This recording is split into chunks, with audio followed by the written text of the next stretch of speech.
gawin mo nanay ko. Ilang taon na po kayo? Ha?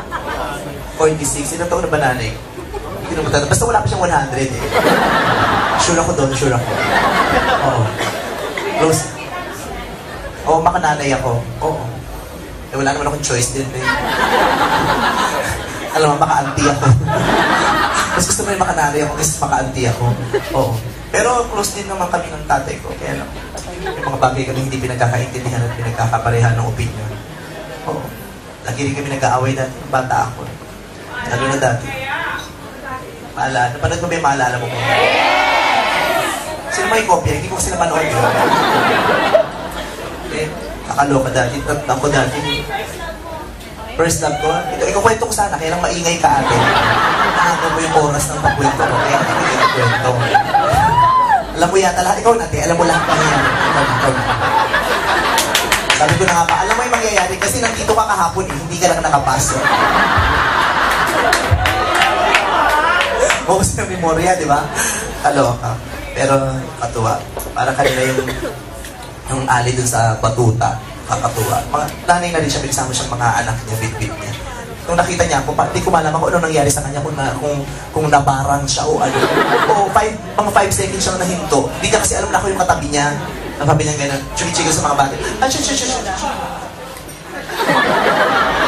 Natakot. Parang sabi niya, ano ba ito? Ano ba yung scientific name itong kabayo ito? Oo. Tapos yung na-realize niyang ako, sabi niya, ay! Vice ganda! Ay, hi po. Ay, nandito ka! Hindi, wala. Picture ko lang yun.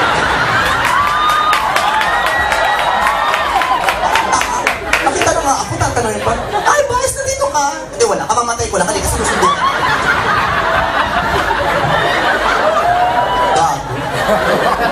Nakita na nga ako, tatanungin ba? Nandito ka? Hindi, wala. Ikaw, nandito ka? Naramdaman kita. Dami din niya. Parang yung ano, may Pilipino dyan sa hotel namin, ang gwapo. Nagkakaroon siya dito. Tapos sabi ko, gwapo mo, ano pangalan mo? Sabi, ako po. Hindi ako, ano pangalan mo? Nasa yung pastor. Nakita ko kasi baka mawala. Panga? Gusto ka nakatira?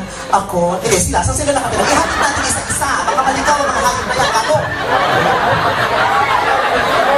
Ba't may ganyung tao, alam na yung sagot, itatanong pa? Nakakabwisit, di ba? Parang tanga. Tulad kanina yung may isang Pilipina doon sa mall, pinag-init ng ulo ko. May sinusukat kasi kong damit, maganda. Sinusukat ko yung masikip. Nasa titiro mama. Sabi ko, Miss! Bakit po, sir? Miss, masikip, may size pa kayo? Sabi ko, para sa inyo po, sir. Hindi, para sa'yo. Siya shopping ko na. Ano size na? Ano?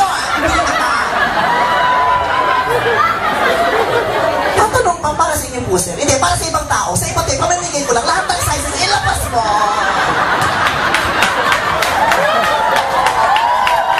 Nakakapikon. Buisit na babae. Kahit saan ka magpunta, may ganyang tanga. Nakairita. Kahit yung doktor ko, di ba? Parang tanga yung mga doktor. Pagpunta mo doon, hoy, ang init mo ah. May lagnat ka? Hindi, wala. Bagong kulo lang ako. Ang init na ka, tatanong mo, may lagnat ka? Hindi, wala. Kaluluto ko lang. Takpan mo ko, baka mapanis. Parang gago. Eh, nilalagnat ako talaga, tapos nanginginig na ako. Uy, ba't ka nanginginig? May trangkaso ka? Hindi, wala. Dati ako manok. May mga balis pa dyan. Ay, naka nanginginig na ako. Tatanong ba kung may trangkaso kung hayop? Kahit dentista, pagpasok doon sa dentista ko, Madok, ang sakit ng ngipin ko.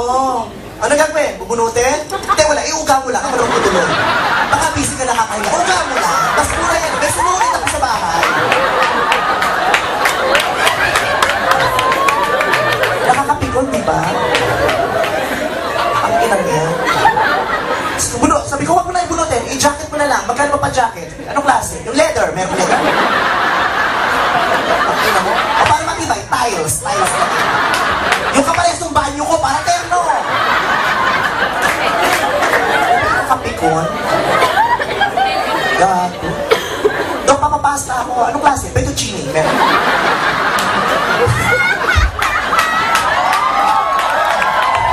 Pumunta na pinasak sa bunga ako noodles sa malambot. Tsaka pa rin pala. Parang gago yung mga ganyan tao. Nakakairita. Ha? Driver! Tawagin mo. Sabi ko, umping yun. Kakalo, nagsimula yung mga ganyang katangan sa eskwelahan pa lang. Diba? Na hindi napigil hanggang sa paglaki natin, nadala natin. Diba sa eskwelahan parang ganyan, parang gagawin mga estudyante. Papasok yung teacher, stricto, sasabihin ng teacher, okay class, get 1/4 sheet of pad paper. Yung mga estudyante, ay sir, may quiz. Hindi, wala. Lukutin nyo lang, batuhin nyo ako. Bastusin nyo ako lahat. Pabuhin nyo, magkalat tayo, punta na.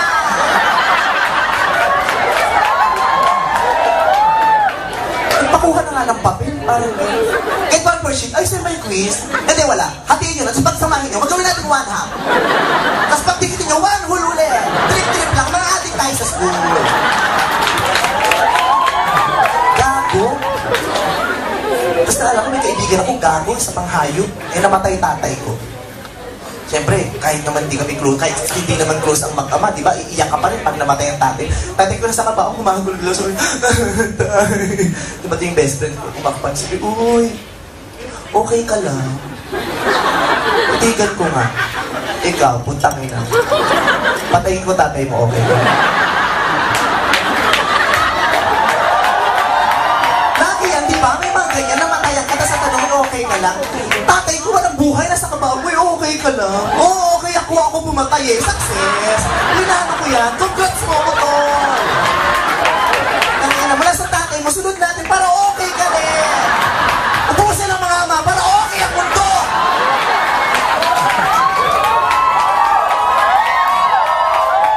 Diba kung di tanga? Nakakapi ka. Hindi ko alam kung bakit may mga ganyang tao. Nakakasama ng loob. Tapos may makikita ka mama, naglalakad. Tapos sabi nung sa, ay, pilay. Hindi, bulak, kinakapay doon.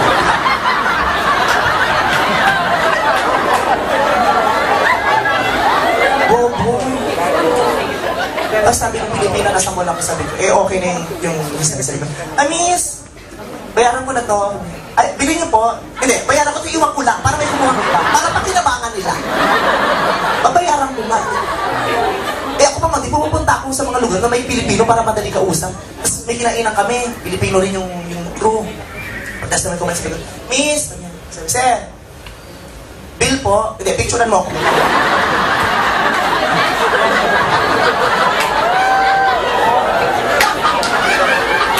Parang gago, di ba? Ano ba yan? Bill po, oo, eto, ano to? I love you. Ang kapikon. Diba? Kahit sa mga karinderya, pagpasok mo sabi ng may-ari, kakain kayo? Hindi. Tatay, lagay mo sa plato. Yun ang iserve mo. Lasunin natin ang mga mamamayang Pilipino. Alam mo yung sagot. Ang pinakamagbubukas ka ng karinderya, yung darating, pagdududahan mo kung kakain. Gago ka. Kakain kayo? Hindi, hold up. Kasi yung kahit. Ayun, matagalit ka. Nire-request mo yung driver, ito kwento ko. Kasi ako nag-gym ako dati, siyempre mahirap lang naman ako, ang mahal ang taxi. Nag-gym ako, kaya ayoko na masikip. Gusto kong inaabang ko yung mga jeep na walang sakay, driver lang para presko. Kumara kong jeep, walang sakay, ako lang mag-isa. Sabi ko, mabayad o. Sabi ng driver, ilan to? Sabi ko, Manong, may mga nakikita ka ba kung hindi ko nakikita? Ako lang mag-isa lang ako, tapos tinanong ko na Mama, ilan? Sabi ko, Manong, dalawa, libre na kita, nakakalihan ko. Jeep ko na nga ito eh, abalayan pa ba kita? Keep the change! Drive ka lang, ako magbabayad! Diba? Parang gago.